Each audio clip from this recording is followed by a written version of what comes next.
The dust has finally settled since episode 107, but a lot has happened. We've been seeing the fallout from the disappearance of Melissa and how it's been affecting people like Miranda and Joey. Today we'll look at today's episodes from episodes 111 to 113, and we'll talk to the police officer on the case himself, Jeff, to see what he has to say and who he thinks is guilty. I'm your host, Chuck Biscuit, and this is The Fallout from the Baby Mama drama series. We start off with episode 111, where we see a reluctant police officer, Jeff, and detective, who doesn't want to necessarily take on the case, but is convinced by his counterpart. In episode 112, we see the effects of what happened with Melissa on Miranda, showing us that Miranda doesn't really have the stomach for all this drama, and that it seems like Melissa's still in everyone's nightmare. What's episode 113, we saw Jeff get around to finally questioning some people in the case.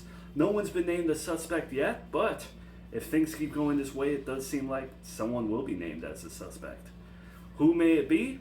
Let's ask the cop himself, Jeff. First and foremost, we know that you have a personal connection to this case because you lost your own son, Jeff Jr. What are your thoughts on that whole situation, and how is it playing into this case now? I wasn't the best dad, and I was definitely hard on my son. He had his demons, and it took his death to really wake me up.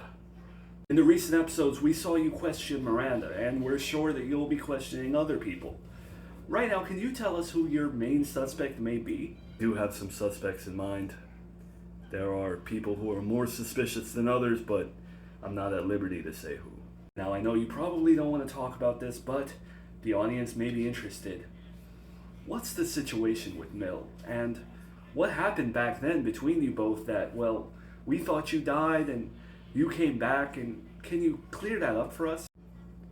When it comes to Mill, I have no comment. Well, as with any missing persons case, it seems like we have a long way to go. But judging from the reaction of Jeff, we may be closer to some suspects. We'll just have to wait and see when the next episode drops. As for us, here on the second channel, we'll be right back here tomorrow to talk about those episodes with you. I'm Chuck Biscuit. See you tomorrow.